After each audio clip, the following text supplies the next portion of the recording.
Olha, em primeiro lugar, não tem sentido a gente averiguar as causas de tentar averiguar as causas de alguma coisa, enquanto a gente não tem uma descrição completa da própria ação. Não é isso? Então, primeira coisa, antes de saber o porquê, você tem que saber o quê. E o que está acontecendo exatamente pode ser rastreado pelas condições que possibilitam a própria ação. Então, em primeiro lugar, ninguém faz o que não tem meios para fazer. Então, uma boa maneira de você pegar a substância da ação é você ver quais são os meios utilizados. Ora, os meios utilizados, no caso, são enormes fortunas. Essa coisa custa, vamos dizer, esses movimentos custam assim, um absurdo. E quando nós rastreamos para saber de onde saiu o dinheiro, saiu dos mesmos grandes investidores contra os quais os movimentos protestam. Portanto, isso aí, tudo o que está acontecendo, se explica pelo seguinte fator. Só age quem pode agir. Então, quem tem os meios de ação, quem consegue mobilizar esses meios de ação, né, e, em suma, de onde vem o dinheiro. Né? Aqui nos Estados Unidos, praticamente, este movimento é financiado inteiramente pelo George Soros, o qual é um parceiro do governo Obama. Então é o seguinte, os agentes efetivos são o governo por um lado e George Soros por outro. No que eles estão interessados? Estão interessados em aumentar tremendamente o poder do governo central. Curiosamente, você veja que esses meninos lá que estão ocupando lá do Occupy Wall Street, eles dizem que protestam contra Wall Street, portanto contra a grande finança internacional, mas eles nada fazem contra a grande finança internacional. Eles se voltam contra, por exemplo, o Rupert Murdoch, o homem da Fox, que não é um financista, que não tem nada a ver com Wall Street. Ao passo que George Soros, que é a própria Wall Street encarnada, eles não fazem nada contra o cara. Então, você veja, já nos anos 30, houve um sujeito chamado Hermann Rauschning, que escreveu um livro muito significativo. Ele era um político, um militante do Partido Nazista, fez uma carreira dentro do Partido Nazista, chegou a ser governador de uma província, e quando ele entendeu como a coisa funcionava, ele ficou horrorizado, largou tudo, fugiu para a Inglaterra e escreveu 2 livros de diagnóstico do movimento nazista, que são obras-primas. E um deles chama-se Warning to the West, Advertência ao Ocidente. E ele dizia o seguinte, olha, o Estado moderno se tornou tão poderoso, a burocracia tão complexa, que as revoluções populares se tornaram impossíveis. De agora em diante só ocorrerão revoluções por cima. Quer dizer, que é o próprio governo, a própria classe dominante que promove as revoluções quando interessa aumentar o seu poder. Olha, esse diagnóstico foi feito na década de 30 e desde então a coisa não só tem se confirmado, mas a situação se tornou ainda mais característica do modo como ele descrevia. Né? Então os governos hoje são muito mais poderosos. Você veja, hoje em dia você está conversando aqui e pode ter um sujeito do FBI que está gravando a sua conversa a 10 km de distância. Quer dizer, você não tem nem mais privacidade. Então, o Estado se tornou tão imensamente poderoso que só ele pode mobilizar massas para o que quer que seja. E é exatamente o que está acontecendo aqui. Quer dizer, o governo americano está instigando esses movimentos e, por outro lado, George Soros e outros financistas interessados em governo global também estão fazendo. Isso é mais uma operação para facilitar a formação do governo global. É somente isso. Não é nada mais. Agora, a verborreia anticapitalista, né, é só pretexto, quer dizer, um pretexto tradicional, repetido, mas dentro de uma situação que já não corresponde ao que eles estão aparentemente reivindicando. Não é isso? Então, por exemplo, se você fala da crise econômica aqui, fala, olha, Wall Street teve pouquíssima responsabilidade pela crise. A crise foi todinha montada pelo governo, inclusive pela turma do Barack Obama. Você já ouviu falar de Cloward e Piven? Não. Cloward e Piven são 2 professores universitários que nos anos 60 conceberam uma estratégia para demolir a economia americana. Eles eram discípulos do Saul Alinsky, que também foi o mentor do Barack Obama. E a estratégia era muito simples. Eles disseram, olha, aqui a Previdência Social atende apenas 5% das pessoas que nominalmente têm direito aos seus benefícios. Então, se nós fizermos a campanha para todo mundo entrar na Previdência Social, a Previdência Social não vai ter dinheiro para atender os camaradas, vai se endividar, e um dia a Previdência Social vai quebrar, e quando ela quebrar, quebra os bancos também.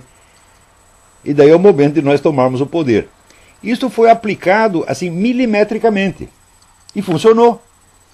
Quer dizer, a causa da crise é essa, botaram gente demais na Previdência Social, e então a Previdência Social quebrou, os bancos quebraram. Agora todo mundo sabia que isso ia acontecer. Já estava explicado com antecedência. Pior ainda. Para você, Olavo, a gente não tem uma perspectiva de mudança. Ao contrário, o poder dessa elite globalista vai aumentar muito graças a essa porcaria. Acho que o poder do capitalismo aumenta. Eu não diria capitalismo, porque aí a diferença já não conta, né?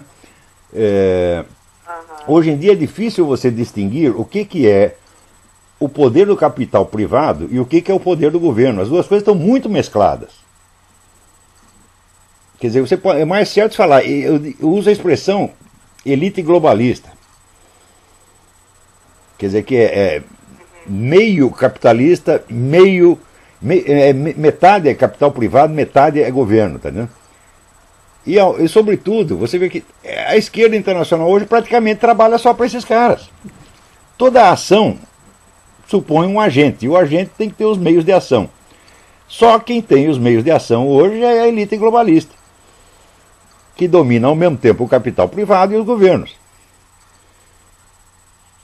Então, vamos dizer, equacionar a coisa em termos de luta de classes ou de revolta social está completamente inadequado à situação. Não porque esse pessoal do Occupy Wall Street não é povão, não é trabalhador, né?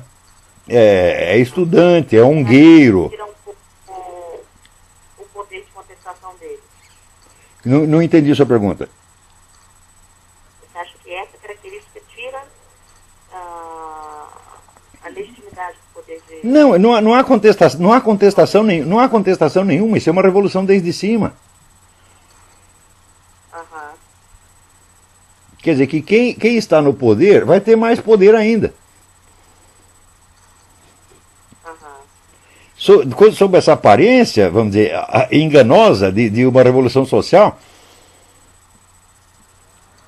Olha, hoje em dia, se você acompanhou o meu debate com o professor Alexandre Dugin? Não.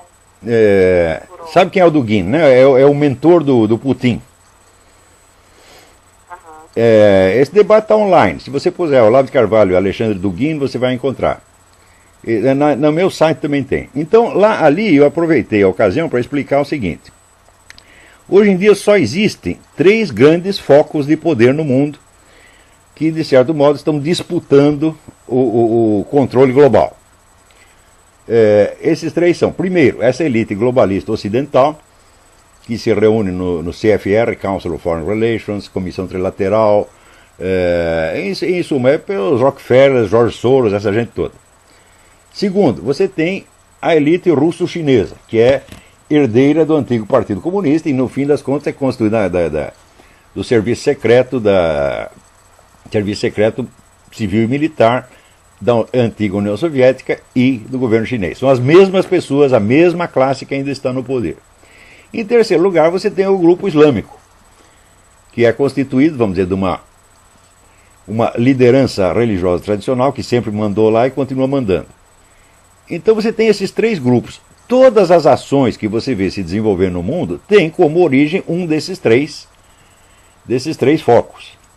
E os 3 grupos, eles às vezes competem entre si e às vezes colaboram. Quer dizer, a trama de interesse é muito complicada ali.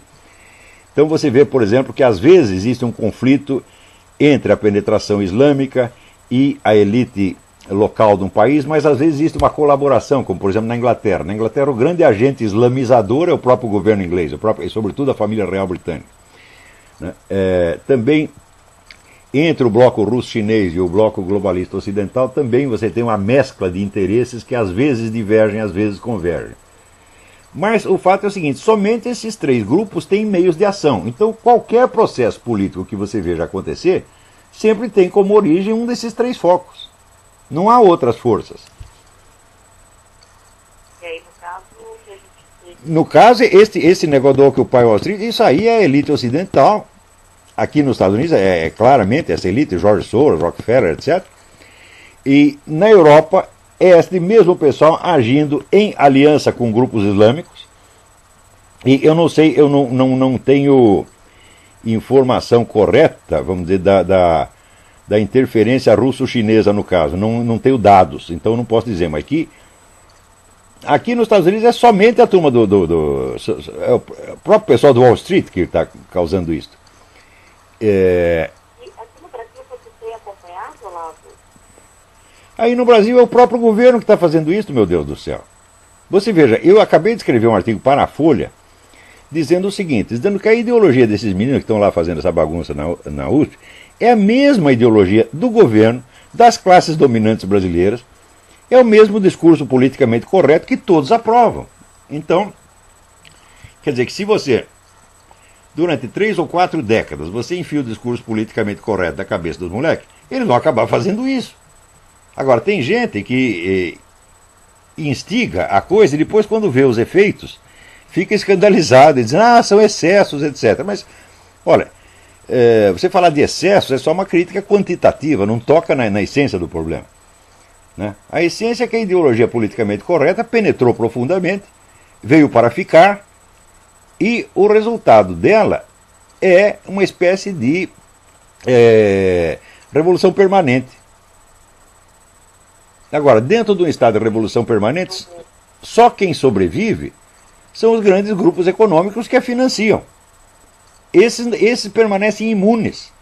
O resto cai tudo. Quer dizer, é o velho processo político que a gente observa. Assim, há 4 séculos você vê isso acontecendo no Ocidente. Os poderes intermediários são cada vez mais minados e o poder supremo fica cada vez mais poderoso com o auxílio da própria massa. Você vê, como se constituíram as grandes ditaduras do século XX? Com o auxílio da massa. Quer dizer que a massa tem sido sempre massa de manobra. E jamais ganha alguma coisa com isso. São somente, vamos dizer, somente o poder central e seus aliados é que ganham. Sempre foi assim, tem sido assim há 4 séculos e vai continuar sendo assim.